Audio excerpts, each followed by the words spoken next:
so glad that you could be here today for a unique opportunity. You know, everybody that's has a profession gets a chance to have a career, and the longer you're at it, opportunities come your way, and over time, hopefully, people will recognize the fact that you made a difference. And that's really what today's ceremony is about a man who has made a difference in the fishing world, and especially here in the West. Now, I have a unique situation. I broke into the business in 1977, and it was Bill Rice, my boss, that was there and taught me the ropes and got me started. And you know, there's a lot of things that we do in the business that aren't done today.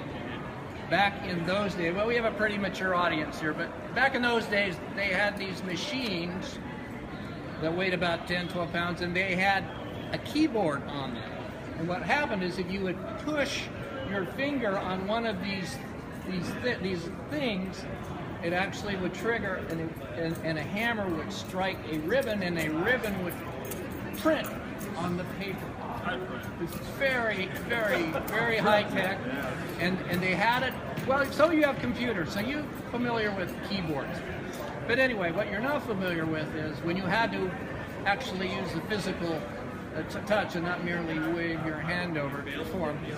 The fastest man on a keyboard that I've ever met in the whole country was Mr. Bill Rice. He was the fastest editor, and he was a savvy guy. We forget, some of us that we're here in a bass fishing situation.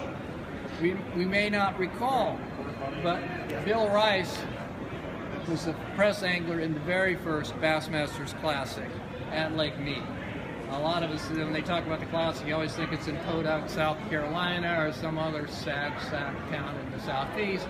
But in fact, at Lake Mead, and with the hotel backdrop, Bill Rice was there. Professionally, he's done a number of things. I'm going to rehash just a couple because the Hall of Fame already wrote this for me. But he said he spent nearly 50 years in the fishing industry, and he was the editor of Western Outdoor News, and the editor of Western Bass, the newspaper and the magazine. And through his writing skills, he created a strong recognition for fishing in the western region of the United States. Now, we did a lot of road trips together, and I'm not even going to tell you the other things that he's not known for, because I think it's safe to say let's not spoil the party.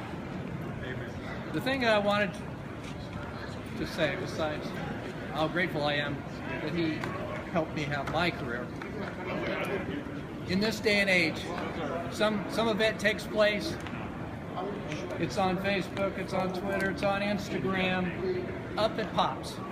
You win a team tournament, suddenly people are going, hey, nice job, Joe, way to go. Or if you win even an invitational tournament, and there will be the situation where a couple of days, there's a few hits on the website, you know, hey, nice job, way to go, Joe, and then it's over. In the case of what we're doing today, we're recognizing not one-hit wonders, not a couple weeks in the sun. We're talking about a whole career of excellence. And on behalf of the Freshwater Fishing Hall of Fame, of which I am the representative today, I would like to present to Bill Rice this plaque recognizing his storied career. Bill?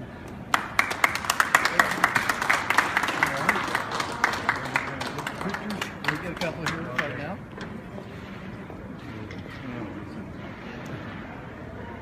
Over here. All right.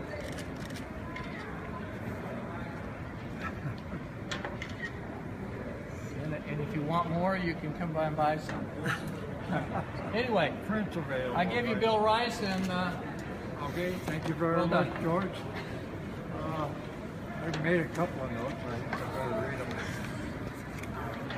I forgot my glasses though. But I want to thank Mike Folkstead and Tammy Curtis for, I think they're the ones that got the thing started. And sent in all the paperwork and got me elected to this Hall of Fame. And, couldn't have done it without George Kramer and Mike Ebbing and Tom Stiles, who worked at Western Bass too. And also, originally, of course, would be Harvey Naslund. Harvey and I started Western Bass in 1973. Ran it for, I guess, 8 years. Then we sold it. And then when the other guys lost it back in the 80s, we started One Bass in 1988. It's still going today. So I've been fortunate enough to go, I've fished probably, I don't know, in 25 different states, maybe 150 different lakes, been to 300 bass tournaments. And at one time I knew everybody, I think. George says I can remember everybody I ever met by their first name, but I can't do that anymore. A little bit of age got on me, but anyway, I worked with Kramer and Ebbing and Stiles and Rich Holland and Pat McDonald, a really great staff. That's what made it easy and a lot of fun. It wasn't really a hard job, not like digging ditches or something, you know. I had to write about things that I loved and got to go a lot of places and do a lot of things. So, let's see what else I got here. Yeah, I've been fishing locally and all over the U.S. I fished with probably all the big name guys that you can remember. Bill Dance and Roland Martin, and Dee Thomas, Gary Klein, all the big names of the sport. I've been with them at one time or another, and I learned a lot of things, and they made it easy for me to write stories. I probably only wrote about 10,000 stories and shot 5,000 pictures. I even shot Chuck English's picture one time. And he took a picture of me at Tampa City with a couple of big bass. Remember that? Yeah, so anyway, happy to accept this honor from George. I really appreciate it, and glad you could come out and welcome me with it, and hope to see you all again out on the water somewhere. Okay? Turn this around again.